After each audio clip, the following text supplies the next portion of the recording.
السلام علیکم۔ ایک یہودی نے رسول اللہ صلی اللہ علیہ وآلہ وسلم سے چند دینار قرض واپس لینا تھا۔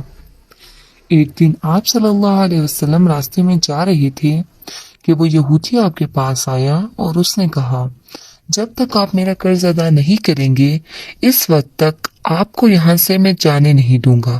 نبی اکرم صلی اللہ علیہ وسلم نے فرمایا، اس وقت ادائیگی کے لیے میرے پاس کچھ بھی نہیں ہے۔ یہودی نے کہا، جب تک آپ میرا قرض واپس نہیں دیں گے میں بھی آپ کو یہاں سے جانے نہیں دوں گا۔ آپ صلی اللہ علیہ وسلم نے فرمایا، اگر یہ بات ہے تو میں تیرے ساتھ یہیں بیٹھ جاتا ہوں۔ یہ کہہ کر آپ اس کے ساتھ بیٹھ گئے۔ جیسے جیسے وقت گزرتا گیا آپ کے صحابہ وہاں جمع ہوتے گئے۔ جب انہوں نے یہودی کی یہ جسارت دیکھی تو انہوں نے اس کو سزا دینے کا ارادہ کیا۔ آپ نے ہر طرح کی کارروائی سے انہیں روک دیا اور فرمایا کہ تم دور چلے جاؤ۔ حکم رسول کے تحت صحابہ دور چلے گئے۔ سورج لمحہ بلمحہ گرم ہو رہا تھا اور اس کی تپش سے آپ صلی اللہ علیہ وسلم کو اذیت پہنچ رہی تھی، یہاں تک کہ آپ صلی اللہ علیہ وسلم کے چہرے اتھر سے پسینہ بہنے لگا۔ اس کے باوجود آپ نے کسی طرح کے غصے کا اظہار نہ کیا اور کوئی سخت جملہ نہ کہا۔ آپ سارا دن وہیں بیٹھے رہے اور ظہر، عصر، مغرب و عشاء کی نمازیں وہیں پڑھی، اور پھر رات کا اندھیرا چھا گیا اور آپ نے رات بھی وہاں بسر کی اور فجر کی نماز بھی وہیں پڑھی۔ صحابہ یہودی کو ڈرانے دھمکانے لگے۔ آپ نے فرمایا، تو اس سے کیسا سلوک کر رہے ہو؟ صحابہ نے کہا، یا رسول اللہ، اس کی یہ جرت آپ کو پرغمال بنا کر اپنے پاس بٹھا لے۔ آپ صلی اللہ علیہ وسلم نے فرمایا، اللہ نے مجھے اس لیے نہیں بھیجا کہ میں کسی ہم پیمان یا کسی اور پر ظلم کروں۔ جب دن چڑھا تو یہودی نے کلمہ اسلام پڑھتے ہوئے کہا، اشہد اللہ الہ الا اللہ اشہد ان محمدن عبدہ ورسولہ۔ میں اپنی دولت کا ایک حصہ راہ خدا میں دیتا ہوں۔ میں نے آپ کو اس لیے نہیں روکا تھا کہ میں آپ کی توہین کروں۔ اس ذریعے سے میں آپ کے پیمانے صبر کو آزمانا چاہتا تھا، کیونکہ تورات میں نے آپ کی یہ صفت پڑھی ہے، محمد بن عبداللہ مکہ میں پیدا ہوگا اور طیبہ کی طرف ہجرت کرے گا، اور تنخو، سخت مزاج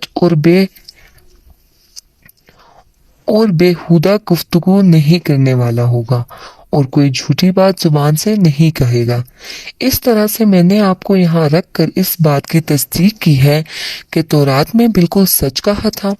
رسول اکرم صلی اللہ علیہ وسلم مبعوث رسالت ہونے کے 3 سال بعد تک خفیہ طور پر دعوت اسلام دیتے رہے۔ اس کے بعد اللہ تعالیٰ نے آپ کو حکم دیا کہ آپ کھل کر اللہ کا پیغام پہنچائیں اور لوگوں کو خدا کی طرف دعوت دیں۔ ایام حج شروع ہوئے تو پورے جزیرۃ العرب سے لوگ مکہ کی طرف آنا شروع ہوئے۔ نبی اکرم صلی اللہ علیہ وسلم کوہ صفا پر چڑھے اور آپ نے بلند آواز سے فرمایا، لوگو، میں اللہ کا رسول ہوں، تم اللہ پر ایمان لے آؤ۔ لوگ آپ صلی اللہ علیہ وسلم کی طرف متوجہ ہوئے اور انہوں نے تعجب سے اعلان سنا اور سب کی خواہش ہوئی کہ وہ اعلان کرنے والے کو دیکھیں۔ پھر آپ صلی اللہ علیہ وسلم صفا سے اتر کر مروہ آئے اور وہاں پر بھی آپ صلی اللہ علیہ وسلم نے 3 بار یہی اعلان کیا۔ جب ابو جہل نے آپ صلی اللہ علیہ وسلم کا یہ اعلان سنا تو اسے سخت غصہ آیا۔ اس نے زمین سے ایک پتھر اٹھا کر آپ کی پیشانی پر مارا، جس سے آپ کی پیشانی زخمی ہو گئی، خون بہنے لگا اور آپ کا پورا چہرہ مبارک لہو لہان ہو گیا۔ اس کے بعد تمام مشرکین آپ کو پتھر مارنے لگے۔ نبی اکرم صلی اللہ علیہ وسلم مجبور ہو کر کوہ ابو قبیس پر چڑھ گئے اور ایک چٹان کے پیچھے جا کر چھپ گئے۔ مشرکین نے آپ کا تعقب کیا لیکن آپ انہیں کہیں دکھائی نہ دیے اور پھر وہ واپس چلے گئے۔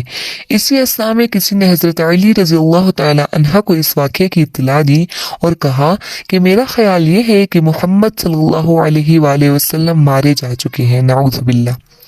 یہ سن کر حضرت علی علیہ السلام کو شدید دکھ ہوا اور آپ ام المؤمنین حضرت خدیجہ الکبریٰ کے پاس آئے اور ان سے کہا، میں نے سنا ہے مشرکین نے رسول اللہ صلی اللہ علیہ وسلم پر سنگ باری کی ہے، اور بعض لوگوں کا یہ گمان ہے کہ نبی اکرم صلی اللہ علیہ وسلم شہید ہو گئے ہیں۔ آپ روٹی پانی اٹھائیں اور میرے ساتھ انہیں تلاش کرنے کے لیے چلیں، ممکن ہے ہمیں ان کا کوئی نشان مل جائے۔ آپ وادی پر نظر رکھیں اور میں پہاڑ کے دامن میں آپ صلی اللہ علیہ وسلم کو تلاش کرتا ہوں۔ آپ روتے ہوئے آگے بڑھے اور آپ صلی اللہ علیہ وسلم آپ علیہ السلام کہہ رہے تھے، یا رسول اللہ صلی اللہ علیہ وسلم ہمیں جواب دیں، آپ کہاں ہیں؟ میری روح آپ پر قربان، آپ بھوکے پیاسے ہیں، آپ نے مجھے اپنے ساتھ کیوں نہیں رکھا؟ حضرت خدیجہ رو رو کے فریاد کر رہی تھی، کوئی ہے جو نبی مصطفیٰ کی مجھے خبر دے؟ کیا کسی نے انہیں دیکھا ہے جو مجھے ان کے متعلق بتلائے؟ اس وقت جبریل علیہ السلام رسول خدا آپ صلی اللہ علیہ وسلم پر نازل ہوئے۔ ان کے پیچھے ملائکہ کے بہت سی صفیں تھی۔